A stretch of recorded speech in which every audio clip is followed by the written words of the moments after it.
Hello student मु मन स्वागत करुच्ची धमाकेदार एजुकेशन चैनल को आशा करुच्ची पिले माने तुमे समस्ते भल थिबो। आज पिले माने तुम +2 सेकेंड ईयर इतिहास बहिर पिले माने जो रही भक्ति आंदोलन सूफी आंदोलन ये जो चैप्टर रही तो तार गोटे आम कौन लंग क्वेश्चन आलोचना करवा जहाँ पिले माने कबीर विषय रहिबो। पिले माने ए विषय विभिन्न प्रकार जो रही कौन भक्ति आंदोलन एवं सूफी आंदोलन सन्थ माने तो तांको विषय कौन पचारुची क्वेश्चन लंग क्वेश्चन पिले माने तांकर विभिन्न बाणी गुड़िक कहूँ लिखा तेणु एगुड़िक तुमने प्राक्टिस कले तुमको कौन सहज हम से गुड़िक अटेंड करिया ठीक अच्छे। तो पिला माने एठी मध्ये हमें बहुत शॉर्ट क्वेश्चन गुड़िक आलोचना करवा। एठी जो बीजक कौन रहिला जो दोहा कौन पिला माने कबीर पंथी कौन विभिन्न जो डाउट वाला शॉर्ट टाइप क्वेश्चन अच्छे तो युड़िक ये आलोचना करवा ठीक अच्छे। गोटे थर देख जहाद्वारा लंग क्वेश्चन तुम अति सहज पिला माने हो गोटे थर बुझीगले आ पिला माने एटा खाली गोटे थर तुम मैंने पीडीएफ को फास्ट लास्ट टाइम पढ़ीदेव कि दी थर पढ़ीदे तुम सहज यहाँ हो ठीक अच्छे पिला माने। आउ सांगसाथी मानक टिके शेयर कर दियो जहाद्वारा से माने ए लंग क्वेश्चन गुड़िक पाइपारे और परीक्षा प्रस्तुत हो पारे। जो मैंने भी टेलीग्राम चैनल जोड़ी होना पे डिस्क्रिप्शन में लिंक अच्छे जाकि टेलीग्राम चैनल जोड़ी हो जहाद्वारा एठारे जहाँ भी पिला माने वीडियो रे तुमको कौन पढ़ा जाउची सेटा तुम सेठारे पीडीएफ आकारे पाई परिबो एवं विभिन्न क्वेश्चन मध्य पिला माने सेठारे आसुची तो तुमने से गुड़िक मध्य कौन प्रैक्टिस करि परिबो ठीक अच्छे। चलो वीडियो को बेसी देरी न कर स्टार्ट कर दबा।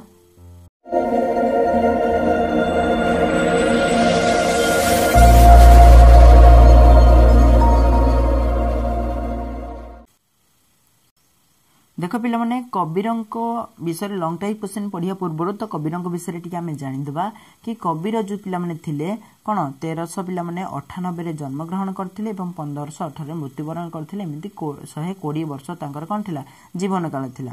तो कबीर जो थिले पिला माने भक्ति आंदोलन प्रवर्तक थिले तो माने जानचो से समय दीटी कौन धर्म संस्कार आंदोलन हितला गोटे भक्ति आंदोलन आ गोटे सूफी आंदोलन एमती थिला। तो भक्ति आंदोलन कौन थिला हिंदू संप्रदाय सूफी आंदोलन कौन थिला सेटा मुसलमान संप्रदाय देख। तो 1398 वाराणसी जहाँ पिला माने यूपी माने उत्तर प्रदेश रे पिला माने से जन्म ग्रहण करथिले किए कबीर पालित माता तांकर किए थिले पिला माने नीरू थिले। तो मैंने कह पालित माता पुणी केमती आसिले पिला माने यांकर जो माता थिले कहार कबीरंकर माता तांको कौन पोखरी हुडारे जन्म देकी छाड़ी चली जाइथिले। तांकर माता जने ब्राह्मण परिवार थिले तो जेहेतु छाड़ी चली जाइथिले ये जो नीरू थिले ये नीरू जने कौन थिले तंती थिले कौन थिले पिला माने नीरू तंती थिले ये तंती जनक ताको आनिथिले आ तंती जनक ताको कौन पालन करथिले किंतु जेहेतु नीरू बहुत गरीब थिले ताको ठीक से पढ़ेई पाइ नथिले।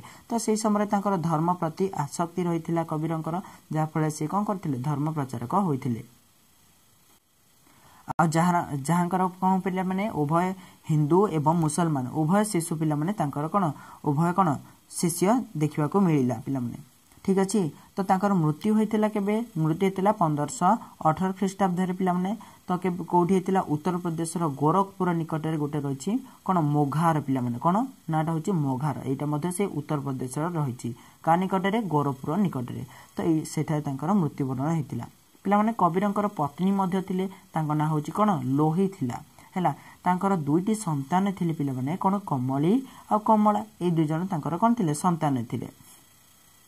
तो कबीरंकर शिष्य को पिला माने कोन कहा जाउतला कबीर पंथी पिला माने जो कबीर पंथी काहा को कहा जाउतला जेतेले कबीरंकर कोन कबीर जेतेले कोन बाणी प्रचार करथुले से समय कबीर शिष्य माने तांको कोन करथुले बाणी सुनिया प्राणी पिला माने कबीरंकर एकत्रित होउतिले तो सेटा को कहा जाउतला कबीर पंथी। तो तांकर उभय कण मुसलमान माने थिले आ हिंदू माने शिष्यत्व ग्रहण करथिले एते भल भाबरे से कोन दउथिले ना बाणी प्रचार करथिले। कबीरंकर गुरु पिला माने कबीरंकर गुरु के थिले रामानंद थिले। तो रामानंद ही प्रथम व्यक्ति जे कि धर्म जो रही भक्ति धर्मर सर्वप्रथम प्रचारक पिला माने जो भक्ति आंदोलन हेतिला तो तार प्रथम प्रचारक होउचंती कि रामानंद शिष्य हेले कबीर ठीक अछि। देख पिला माने कबीर बाणी को तांकर शिष्य माने लिखुथिले जो समय कोन कबीर तांकर बाणी प्रचार करथिले से समय शिष्य माने तांकर बाणी को लिखुथिले।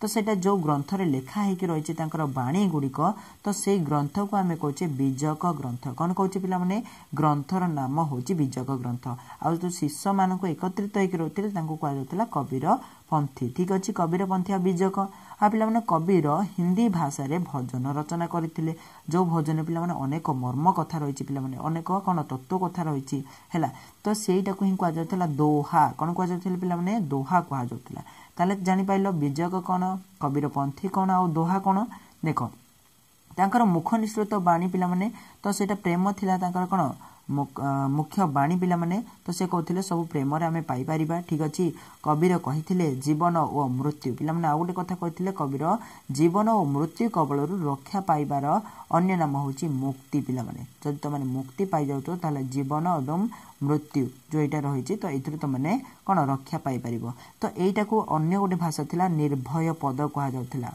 मुक्ति को कौन कहुला निर्भय पद बोली कहुला ये पिलाने कबीर विषय थिला तो चल आम लंग टाइप क्वेश्चन टी आलोचना करवा देख पिलाने क्वेश्चन केमिति आसीबो तुम कबीर जीवन और बाणी वर्णना कर लंग टाइप क्वेश्चन ये ही आसीबो तुमर कबीर जीवनी आउ तांकर बाणी कौन कौन बाणी रही से गुड़िक तुमने वर्णना कर ना आलोचना कर ना संक्षेप लेख एमती किसी आसो पिलाने तुम लंग क्वेश्चन ठीक अच्छे तो तुमने कही जिते भी लंग क्वेश्चन लिखुच तीन टा प्रोसेस अवलंबन कर फास्ट कौन कर उपक्रम गोटे भलसे लिख तो किसी पॉइंट दब उपक्रम सेकेंड पिलाने जहाँ भी पॉइंट देच कौन कर वर्णना कर लास्ट गोटे पिलाने कौन लिख उपसंहार लिख पिला जदि उपसंहार पिलाने लंग क्वेश्चन ना तथापि तुमने कौन उपसंहार लिख ता विषय कौन प्रकृत यहाँ से समय भारत पर कौन भल थिला कौन खराब थिला बा से समय कौन करथिला भल ही था यहाँ ही उपसंहार कौन लिखा जाए ठीक अच्छे पिलाने तो चलो आम आलोचना करिया केमती है लंग टाइप क्वेश्चन टी तो कबीर विषय तुम मैंने जानी पाइल पिलाने जो भी आहरी यार इंपोर्टाट लंग क्वेश्चन रही पिलाने जदि पिलाने कमेंट कर से गुड़िक लंग क्वेश्चन तुम नहीं आसबि ठीक अच्छे तो देख कौन कही तो उत्तर कहला मध्ययुगीय भारतीय इतिहास भक्ति आंदोलन मुख्य पुरोधा थिले कबीर पिलाने मध्ययुगे जदि देखा जने मुख्य पुरोधा बा मुख्य व्यक्ति भक्ति आंदोलन सी किए थिले ना कबीर थिले तो हिंदी और इस्लाम धर्मर मध्य थिबा पार्थक्य को से अनेकांशरे दूरीभूत करि पारिथिले तो हिंदू एवं मुसलमान पिलाने जो मुसलमान धर्म कौन थिला इस्लाम थिला से इस्लाम धर्म और हिंदू धर्म जो अनेक कुसंस्कार पशि जाइथिला पिलाने ताकू से अनेकांश दूर करिबारे कौन सक्षम हो पारिथिले से भक्ति आंदोलन प्रवर्तक सन्थ रामानंदकर प्रकृत शिष्य थिले कहथिले तुमको तो जो प्रथम प्रवर्तक मध्य कौन रामानंद थिले तांकर शिष्य होचंती किए ना एक कबीर कथित अच्छी जे कबीर जड़े विधवा ब्राह्मणी जार जो संतान थिले पिलाने विधवा ब्राह्मणी तांकू जन्म दे सारी नवजात शिशु को एक पुष्करणी निकट परित्याग कर पलायन करथिले मुसलमान तंती नीरू तांकर पालन करथिले एपरि ब्राह्मण संतान होई कबीर तंती गृह रे कहिथिले पालित होइथिले पिलाने एभली तांकर प्रथमे जीवन थिला ठीक अछि देख परवर्ती पॉइंट कौन कहिछि देख पिलाने देख दारिद्र्य जोगु नीरू कबीर को शिक्षादान वंचित करथिले बा शिक्षा ठीक से दे पारि नथिले बाल्यकालु कबीर धर्म प्रति आग्रह प्रकाश करथिले बा धर्म प्रति तांकर आग्रह थिला दैवात तांकर सन्थ रामानंद सहित साक्षात होता तो से समय को रामानंद जो गुरु थिले तांको सहित साक्षात होता रामानंद केवल तांको शिष्य भाव में ग्रहण करनथिले तांकर आध्यात्मिक पथ प्रदर्शक मध्य होइथिले से एही समय से लोही नामक कन्यार पानी ग्रहण करी दुईटी संतानर जनक होइथिले पिलाने कहथिले तांकर कोन जो पत्नी थिले लोही थिले तो लोही तो तांकर दुईटी संतान मध्य थिले तो दुईटी संतान ना आमे पूर्व एखिनी जानिक आसिले तो लुगा बुणिबा तांकर कौलिक वृत्ति थिले मध्य से हिंदी भाषा रे तांकर धर्मवाणी कौन प्रचार कले से हिंदू और इस्लाम धर्मर मूल तत्व विषय अधिक चर्चा करने को लगिले जिते हिंदू मुसलमान मूल तत्व गुड़िक जो अच्छी प्रकृति में कौन रही तो से गुड़िक आलोचना करने को लगिले क्रमे बहु लोक कबीर सन्थ स्वभाव हेतु तांकर शिष्यत्व ग्रहण कले बा तांकर शिष्य हेले ठीक अच्छे कबीर शिष्य मानू पे कबीर पंथी कहुए कौन कहुए कबीर शिष्य मानू कबीर पंथी कहुए पे ये गोटे रिपीट हो जाए देख ये पर्यंत जो पॉइंटा ठीक अच्छे देख उभय हिंदू और मुसलमान संप्रदाय व्यक्ति माने तांकर शिष्यत्व ग्रहण करथिले तो कबीर मुख निसृत बाणी तांकर शिष्य मानक द्वारा लिपिबद्ध होउथिला बा जहा जहा तांको मुखरु बाहुथिला बाणी कबीरंकर तांको शिष्य माने ताकू लिपिबद्ध करथिले बा लेखुथिले। तांकर बाणी गुडिक संकलित होइथिबा पुस्तकर नाम बा जे पुस्तकर तांकर बाणी गुडिक लिखा होछि ताकू कोन कहै जे पिला माने बीजक। से अत्यंत सरल हिंदी भाषा रे भजन रचना करथिले। बहुत कौन सरल भाषा रे बुझीबा भलिया भाषा रे पिला माने से भजन हिंदी भाषा रचना करथिले। तो से गुड को कौन कहा जाउथिला दोहा कहा जाउथिला। ठीक अछि पिला माने देख कबीर 1518 ख्रीष्टाब्द रे उत्तर प्रदेश रो गोरखपुर जिला निकटस्थ मोघार निकट रे शेष निश्वास त्याग करथिले पिला माने मृत्युवरण करथिले। कथित अछि कबीर मृत्यु शरीर उपरु लुगा उठाइला परे समस्त सेठारे कौन मृत शरीर परिवर्ते फूलर एक स्तूप देखिले। पिला माने जेतेले तांकर मृत्यु वरण हो जातिला तांकर जेतेले कौन घोड़े के रखा जाइतिला शरीर को तो से सन उभय हिंदू कहले ये होचंती आमर संत सी कहउचंती आमर संत। तेनो हिंदू एवं मुसलमान पिला माने जो थिले बा इस्लाम धर्मर व्यक्ति माने तो सेमानक मध्य कौन चलीथिला कलह तांकर मृत शरीर को नेकी कि ये कहा को दब। तो जो इस्लाम धर्म थे से कहले आम नहीं कि कबर दबू तो आम हिंदू धर्म कहले आम आपको जाकि कौन करूँ ना तांकर जो अंतिम संस्कार करूँ जो अग्नि संजोग करके कौन सबको दाह करूँ ये जिते समस्या होता तो से समय जिते शरीर रू ये जो लुगाटी थे काढ़ी देती तो सेटा फूल परिणत होता। तो अधे किए नहीं अधा फूल हिंदू माने नेले आधेक द्वितीय अधाक कौन मुसलमान नहीं कबर देले ये किसी होता चमत्कार। ठीक अच्छे देखो कबीरंकर बाणी कथा जानिबा कि कबीरंकर बाणी कौन थिला।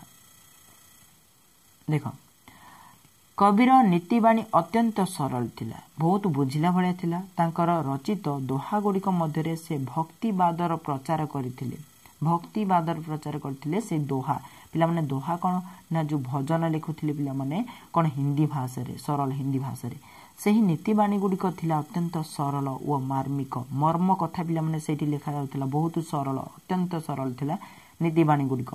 प्रेम थिला कबीरंकर मुख्य बाणी पिला माने मुख्य बाणी कौन थिला प्रेम थिला कबीरंकर मुख्य बाणी।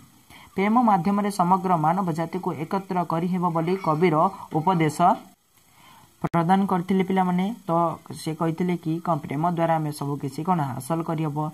तांको मतरे हिंदू और मुसलमान उभय गोटे ईश्वरंकर संतान तेणु हिंदू और मुसलमान भाई भाई और उभय एक माटीर दुईटी पात्र पिला माने गोटे माटी थिबा दुईटी पात्र तेणु उभय कौन गोटे माटीर। तो द्वितीय रे से कहले कबीर नीतिबाणी अनुसार मनुष्य मध्य कौनसी प्रभेद नहीं हैला धर्म दरिद्र सुवर्ण एवं जाति मध्य कौन प्रभेद नहीं बा अलगा किसी नुहे गुड़िक तेणु तिक्तता परिहार करी परस्पर को प्रेम भावर आबद्ध करने से तांकर शिष्य मान को उपदेश देउथिले। एई भली से किछि कौन नीतिबाणी दउथिले पिला माने संत कवि एकेश्वरवाद पिला माने जो संत कवि जन थिले कबीर पिला माने संत कबीर सॉरी कवि कहिदेली पिला माने कबीर। तो एकेश्वरवाद कौन महान प्रवक्ता थिले बा से जो संत कबीर कौन कहा से विश्वास करते एकेश्वरवाद अर्थात ईश्वर होचंती एक से कहुए एकेश्वरवाद कौन कहुए एक ईश्वरवाद। ठीक अच्छे तो तांकर मतरे उभय ईश्वर और आल्ला समान एवं भगवान निराकार बा भगवान कौन आकार ही नहीं ना सी राम ना सी आल्ला पिला माने समस्त समान। ठीक अच्छे तो पितुला पूजा पिला माने जो से समय होता ताकू से अस्वीकार करी मध्य भगवान अवतार को कौन अविश्वास करुले कि भगवान कौन से अवतार नहीं से होचंती एक तांकर कौन अन्य किसी आकार नहीं तेणु से हेले निर्विकार। ठीक अच्छे तेणु ईश्वर सर्वशक्तिमान एवं केवल भक्ति द्वारा तांकर कौन आराधना कर जाय परियो भक्ति द्वारा ही आमे ताकू पाई परिबा। कबीर नीतिबाणी रे गुरु को श्रेष्ठ स्थान प्रदान करिसंती कि नीतिबाणी गुरु हेउचंती पिला माने श्रेष्ठ। ठीक अच्छे तो गुरु को से श्रेष्ठ स्थान प्रदान करिसंती गुरु हेउचंती ईश्वरंकर अवतार। ईश्वर प्राप्ति पाई कबीर विभिन्न मार्ग अवतारण करथिले तेबे प्रेम और भक्ति सर्वश्रेष्ठ मार्ग बोली से तांकर नीतिबाणी द्वारा जनसाधारण को बुझाइथिले कि प्रेम एवं भक्ति मार्ग द्वारा कौन करि परिबा ईश्वर को पाई परिबा। ठीक अच्छे आ पिलामने देख कोरान एवं वेद पाठ द्वारा जने भगवानकर सानिध्य लाभ करि परिबनी। सानिध्य माने पिलामने आशीर्वाद आशीर्वाद पाई परिबनी जदि जने वेद पढ़ी देला किबा कोरान पढ़ी देला। पिलामने कोरान कोन इस्लाम धर्मर कोन धर्मग्रंथ आ वेद पिलामने कोन हिंदू धर्मर धर्मग्रंथ। सेति पई पवित्र हृदय आवश्यक। पिलामने तमे जहा करूछ कर जे धर्म ग्रहण करूछ कर तो सेति पई हमर कोन जो हृदय पवित्र हवा दरकार। पिलामने मन पिलामने उच्च हवा दरकार। ठीक अछि। हिंसा अहंकार क्रोध लोभ असाधुता हीनमन्यता आलस्य त्याग करने द्वारा मनीष ईश्वर निकटरे तर होई परिबो बोली से शिष्य मानको उपदेश दउथिले। मुक्ति थिला कबीरंकर अन्यतम बाणी कि मुक्ति पाओ। तो मुक्ति पाइबा पई कोन जीवन मृत्यु कबल रक्षा पाइबार अन्य नाम मुक्ति। पिलामने जीवन एवं मृत्यु कबल रक्षा पाइबार अन्य नाम कोन मुक्ति। तो कबीर भाषा रे पिलामने कबीरंक भाषा रे ताहा कोन निर्भय पद बोली कहा जाय। मुक्ति को कोन कहा जाय कबीरंक भाषा रे निर्भय पद। एटा मध्ये शॉर्ट टाइप क्वेश्चन हे परिबो। एथिपाई कबीर हठ मंत्र लय सहज जोग उपरे कोन गुरुत्वारोप देउथिले। ठीक अछि। देख मध्ययुगीय महान संत कबीर बाणी जनसाधारण मध्य आदृत लाभ करथिला। तांकर चरित्र सरल दोहा लोकमानको हृदय को गभीर स्पर्श करथिला। फल भारतीय कोण अनुकोण रे संत कबीरंक बाणी प्रचारित होबाको लागिला। एही मध्ययुग धर्म संस्कारक आंदोलन को बहु मात्रा रे प्रभावित करिथिला। तो से समय भारत उपरे पिलामने कबीरंकर गोटे बड़ प्रभाव थिला। ए धर्म क्षेत्र रे कबीरंकर कोन बड़ अवदान थिला। पिलामने ये थिला कबीरंक विषय गोटे लॉन्ग क्वेश्चन। तो आशा करूची तुमनके बुझी पारिथिबो। जदि पिलामने आउ किछि लॉन्ग क्वेश्चन चाहूचो ए विषय निहाती भाबरे कमेंट करि जणेबो। आ हां पिलामने टेलीग्राम चैनल निहाती भाबरे जोड़ी हो जहा द्वारा ए पीडीएफ तो माने सेठरे पाई जिवो। आ संग साथी माने को टिके बहु मात्रा शेयर करो जहा द्वारा से माने मध्ये जानि परिबे एवं एगुल को प्रैक्टिस करि परिबे। ठीक अछि। आज पई पिलामने एतिके। जय हिंद।